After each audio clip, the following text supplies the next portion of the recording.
गोस्वामी तुलसीदास की रचना रामचरितमानस के उत्तरकांड के पद की व्याख्या हम यहाँ पर समझने का प्रयास करेंगे। हम व्याख्या को करने से पूर्व एक बार पद को पढ़कर देखते हैं, फिर उसके प्रसंग की ओर अग्रसर होंगे। तेहि गिरि रुचिर बसई खग सोई, तासु नास कल्पांत न होई। माया कृत गुण दोष अनेका, मोह मनोज आदि अविवेका। रहे यापी समस्त जग माही, तेहि गिरि निकट कभू नहीं जाई।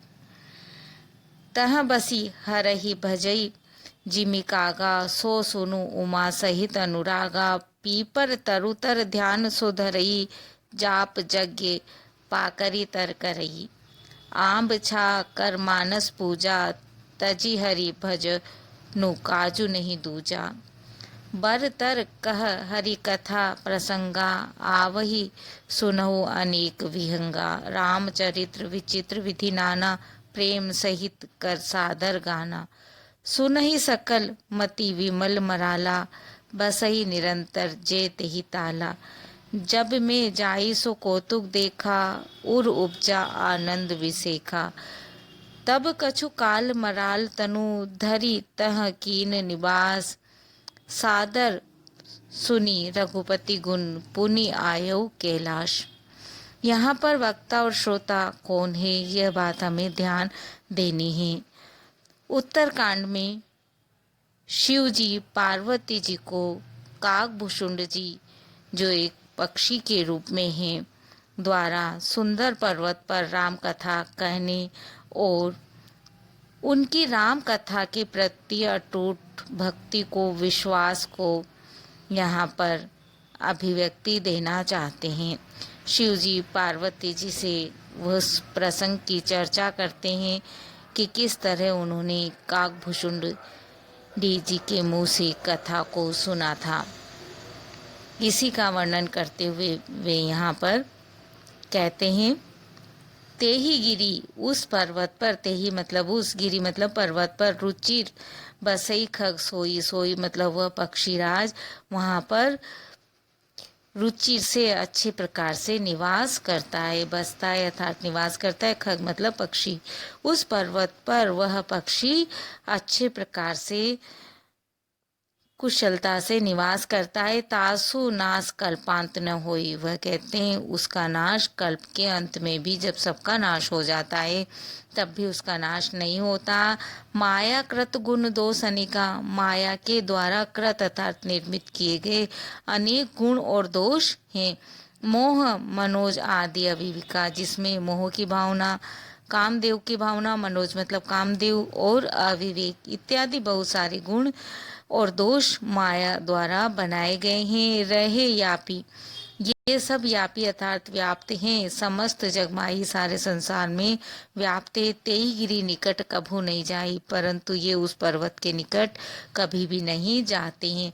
तह बसी, इसलिए वहां पर निवास करते हुए, हरहि भजई जिमि कागा, वह काग अर्थात काकभूषुंड जी वहां पर रहते हुए हरि का भजन करते हैं। सो त सुनु उमा सहित अनुरागा, इसलिए हे उमा, हे पार्वती जी, आप उस कथा को बड़े अनुराग के साथ, प्रेम के साथ यहाँ पर सुनिए। पीपर तरुतर ध्यान सुधरई, वह पक्षी पीपर के तरु के नीचे, पीपर के वृक्ष के नीचे ध्यान धारण करते हैं। काकभूषुंड जी पीपल के वृक्ष के नीचे ध्यान धारण करते हैं, ध्यान लगाते हैं। जाप यज्ञ पाकरी तरकरी, और पाकर के वृक्ष के नीचे वह जाप करते हैं और यज्ञ करते हैं। आब छा कर मानस पूजा, और आप अर्थात आम की छाया में वे मानसिक पूजा करते हैं। तजी हरि भजन काजू नहीं दूजा, तजी हरि अर्थात भगवान के भजन को छोड़कर उनके पास कोई दूसरा काम नहीं है, लगातार वो भगवान का भजन ही करते रहते हैं। बर तर का हरि कथा प्रसंगा, और बर अर्थात बढ़ के, तर मतलब नीचे, वह हरि कथा के प्रसंगों को कहते हैं। आबही सुनई अनेक विहंगा। आबही मतलब आते हैं, सुनई सुनने के लिए, अनेक विहंगा अनेक पक्षी उस मधुर कथा को सुनने के लिए आते हैं। रामचरित्र विचित्र विधि नाना, वह कहते हैं राम का चरित्र विचित्र है, अनेक प्रकार से उसे वह कहते हैं। प्रेम सहित कर सादर गाना, और प्रेम और निष्ठा के साथ, भक्ति के साथ वह आदर सहित उसे गान करते हैं। सुनई सकल मति विमल मराला, वह कहते हैं बसई निरंतर जे तेहि ताला। बसई अर्थात निवास करते निरंतर, मतलब हमेशा, जे तेहि ताला जो उस ताल में, उस तालाब में निवास करते निरंतर, वह मराल अर्थात हंस। सुनई सकल मति विमल, वह अपनी संपूर्ण निर्मल बुद्धि से उस कथा को सुनते हैं। जब मैं जाई सो कौतुक देखा, जब मैं वहाँ उस पर्वत पर गया तो मैंने ये कौतुक वहाँ पर यह आश्चर्य देखा, और उपजा आनंद विशेषा, जिसे देखकर मेरे मन में विशेष प्रकार का एक आनंद उत्पन्न हुआ।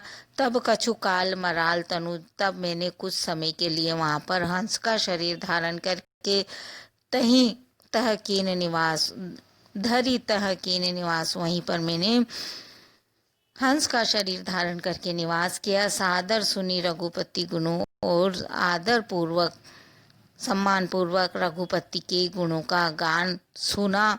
पुनः आयो कैलाश, और पुनः मैं यहाँ पर कैलाश में लौट आया। इस तरह से किस तरह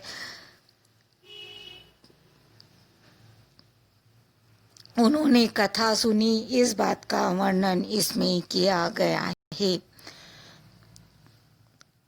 कवि ने बड़े सुंदर तरीके से काकभूषुंडी जी काक की कथा को यहाँ पर अनुप्रास और उल्लेख अलंकारों के माध्यम से प्रस्तुत किया है। आप इस वीडियो को अपने मित्रों को शेयर करें और लाइक भी